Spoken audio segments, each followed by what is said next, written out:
முந்திரியை கொட்டிக்கிறோம். சரிங்களா? முந்திரியை கொட்டி நல்லா கலரி விடுங்க. இது மாதிரி பாத்திரத்தில் மாற்றிக்கிட்டேன். 4 மணி நேரம் ஊறிக்கிட்டு இருக்கு. இதில் கொஞ்சம் ஜீனி, கொஞ்சம் ஏலக்காய், தேவையான முந்திரி எடுத்துருக்கிறேன். 2 கப்பு ஜீனி எடுத்துக்கிட்டேன். நெய் எடுத்துக்க போகிறோம். இந்த 2 கப்பு ஜீனியும் இதில் கொட்டிக்கிறேன். சரிங்களா? கொஞ்சம் மீடியமாக வச்சுங்க. இதெல்லாம் வந்துருச்சுங்களா? வச்சுக்கிறேன். இதில் அப்படியே சேர்த்துங்க. சரிங்களா? கோதுமையில் நல்லா தண்ணி ஊற்றி நல்லா கலக்கிங்க. நெய்யை போட்டுங்க. அடி பிடிக்காது. கொஞ்சம் கொஞ்சமாக நெய் சேர்த்துக்கிறோம்.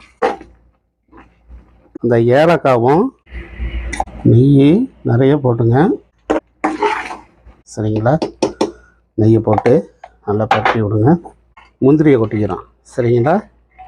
முந்திரியை கொட்டி பாத்திரத்துக்கு செம்ம டேஸ்ட்டாக இருக்கும். நீங்களும் ட்ரை பண்ணுங்கள்.